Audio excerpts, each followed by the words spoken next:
Dear Peter Steele, forgive her, for she knows not what she does. That's what you said at the beginning of Christian Woman, and that applies here. I don't know you personally. You died before I was aware of your existence. Imagine a 4-year-old listening to Typo Negative. Their parents must have been crazy.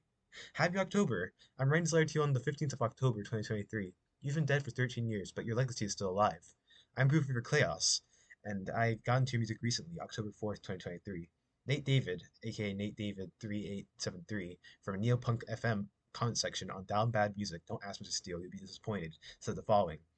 The whole thing about Deftones fan wanting a goth girl not knowing about Typo Negative was so fucking accurate I lost it. I didn't watch the video in full yet, but I knew what I had to do as someone who wants a goth boyfriend. Also, I'm glad I was put on to Typo Negative during your month. I'm not a Christian, but I relate to Christian women in the music video accompanying it.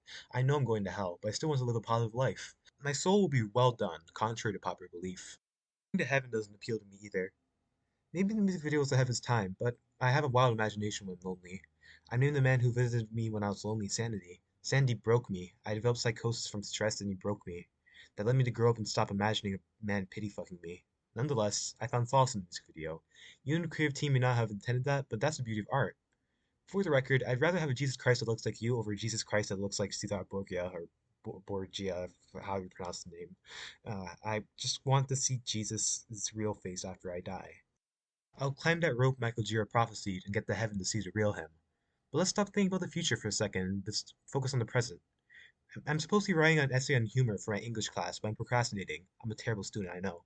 That's why I'm referencing track 5 of Bloody Kisses on the essay, since your sense of humor is dark and edgy and it's proof that it could highlight social issues even unintentionally. I would say the name of the song, but I'm not catching a case by having that clipped out of context and spread elsewhere online. I also feel like it's mandatory to say I don't support genocide of any type. You would let people believe what they want to believe, though.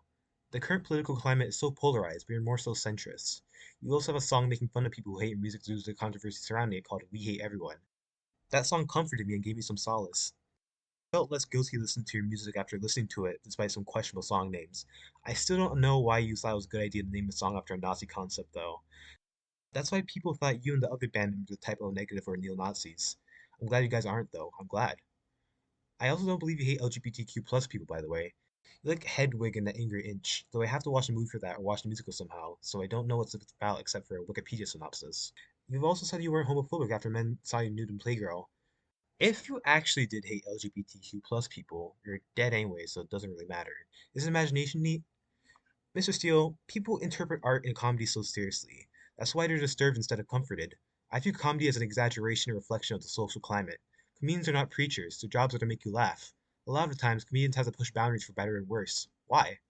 Sometimes they're pushed over the edge and stop caring about what others think. I believe that you are pushed over the edge, Mr. Steele. That's why your sense of humor is so dry and morbid. You said you had bipolar disorder, and I think I do too. One of Typo Negative's songs is called I Don't Want to Be Me. I don't want to be me either. So instead, I become a chronically online one with parasocial relationships. Oh, wait. So instead, I become a mentally ill poet. Oh, wait. I have multiple names, but at the end of the day, I'm still the same person. I still like role playing, though. I'm not ashamed to admit that. It's practically acting. I'm talking to a dead person to keep their memory alive. October Rust is my favorite Typo Negative album. It's really accessible, and it doesn't have anything controversial about it, except the female sexualization, I guess, but Typo Negative does love girls. Or goils. Is it a bad thing that I find solace in female sexualization? I want to feel like a woman, but I need higher standards. I have a boyfriend now. I showed him Green Man because he's a man who likes the color green and he liked it. He also likes goth culture like me. I would adopt the name Nettie like the song name from Life is Killing Me, but the name doesn't click. I don't know how to explain it, but I know when the name is mine. Maybe it could be a nickname. Nonetheless, I like the song Nettie. It's cute. I want to be a druidess and get involved in witchcraft. Maybe that's just the Ayami Shinozaki in me, but it's fun to imagine things I've previously mentioned. I played one Dungeons and Dragons campaign and my character was a vampiric druid. I was really into Bauhaus then, but I know that was just tip of the iceberg when it comes to goth music. I want to immerse myself in goth culture because I find beauty in negativity. I saw a video of you saying that Typo Negative doesn't love to hate, but rather hates to love. It's a tragic thing to love, because as Bojack Lover and Last of Him puts it in their bio, how terrible is it to love something death can touch? That's pretty goth in my opinion. Mr. Steele, I hope you're raking leaves in the afterlife. I don't know if you went to heaven or hell did you change your religion stance though, but nonetheless, I hope you're enjoying the autumn breeze there. I'll be joining you soon, and I'll give you a hug because you deserve one before we reform hell and make it a better place for those who actually deserve it. Even if I'm transgender and you covered a song about bomb surgery getting botched as a joke, I'll still hug you. I can take a joke or two, and you can too. You've gone through a lot, and there's a wealth of things we could talk about. But until then, I know your typo negative fans will keep your memory alive and listen to your art. Farewell and see you soon, Green Man with the big heart, bigger than your 6'8" stature. Your bandmates, friends, and family miss you. Sincerely, Lilith Rampertab.